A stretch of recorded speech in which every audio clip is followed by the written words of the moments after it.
মশলা ছাড়া chicken excellent. বাজারে কাঠের গুঁড়ো মিশানো গুঁড়ো মশলা ছাড়া মুরগির মাংসের রসা। এইভাবে মুরগির মাংস রান্না করলে গ্যারান্টি কোনো গ্যাস অম্বল হবে না। আপনারা ভাবছেন মশলা ছাড়া চিকেন, সেটা আবার করা যায় নাকি? ভিডিওটা শেষ পর্যন্ত দেখতে থাকুন। কিভাবে মশলা ছাড়া চিকেনের দুর্দান্ত রেসিপি হয়, না দেখলে আর না খেলে বুঝতে পারবেন না। চলুন বাজার থেকে ছাল ছাড়ানো মুরগির মাংস নিয়ে আসি। অবশ্যই লেগ পিসটা নিতে হবে। আমি 3 পিস লেগ নিয়েছি।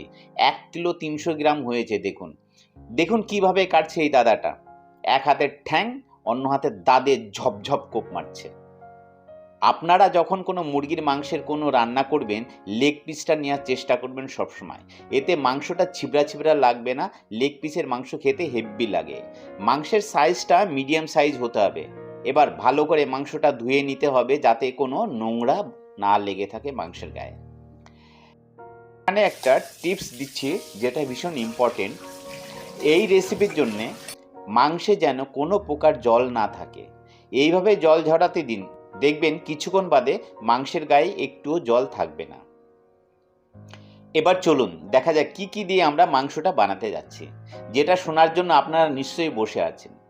কাঁচা মশলা: 4টে মিডিয়াম সাইজের পেঁয়াজ, 2টো মিডিয়াম সাইজের ছাড়ানো রসুনের কোয়া, 2 ইঞ্চি লম্বা আদার টুকরো, 10টি কাঁচা লঙ্কা। এবার আদাটা হামানদিস্তা দিয়ে একটু থেতলে নেব, আর সঙ্গে পেঁয়াজটা জুলিয়ান করে কেটে রেখে দেব। চলুন ফোড়নের জন্য কি কি মশলা ইউজ করছি সেটাও একবার মনে শান্তির জন্য দেখিয়ে দিই।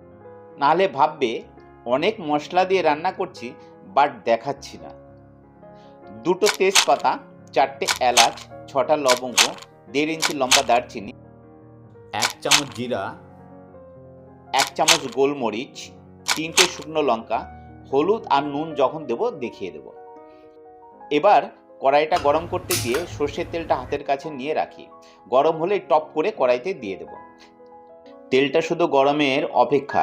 ফোড়নে মশলা প্লেটটা হাতে ধরে রেখেছি, গরম হলে ঝপ করে ঢেলে দেব। এই রে, এলাচগুলো একটু ছাড়িয়ে দিইনি, পটকা বাজির মতো ফুটছে না। এবার আর দেরি না করে শুকনো লঙ্কাটা ছিঁড়ে দিয়ে দিই। ফোড়নগুলো ঠিকমতো ভাজা হলে পেঁয়াজটা দিয়ে নাড়তে থাকবো মনের সুখে। একটু নরম আর কালারটা চেঞ্জ হলে দিয়ে দেবো আদা আর রসুন। এবার নাড়তে থাকবো যতক্ষণ না পেঁয়াজটা মোটামুটি ভাজা হচ্ছে।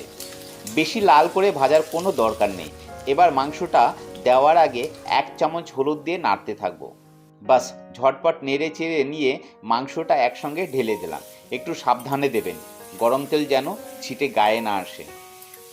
বাস, এবার একটু নেড়ে চেড়ে সেটেল হলে ঢাকনাটা দিয়ে ঢেকে দিন 3 মিনিটের জন্য। 3 মিনিট পরে ঢাকনা তুলে এবার পরিমাণ মতো একটু নুন দিয়ে দিন। ভালো করে নেড়ে চেড়ে আবার ঢাকনা দিয়ে ঢেকে দিন। এইভাবে 25 মিনিট ধরে মাংসটাকে কষাতে হবে মিডিয়াম ফ্লেমে। দেখুন বিনা মশলা ছাড়া মাংস যত কষাবেন তত টেস্ট আসবে। দেখবেন মাংস থেকে বেশি জল ছাড়বে না, কারণ মাংসর গায়ে জলই ছিল না। এবার কিছুক্ষণ বাদে কাঁচা লঙ্কাটা চিড়ে মাংসের মধ্যে দিয়ে দেব। আবার নাড়ুন আর ঢাকনা দিয়ে ঢেকে দিন। দেখবেন নিচে যেন লেগে না যায়। যখন দেখবেন মাংসটা কষে গেছে, কালারটা পুরো চেঞ্জ হয়ে গেছে, তখন 300 মিলিলিটার গরম জল ঢেলে ভালো করে নেড়ে চেড়ে আবার ঢেকে দিন।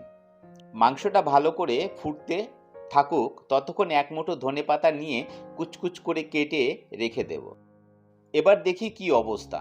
বেশি ঝোল থাকবে না, আবার শুকিয়েও যেন না যায়।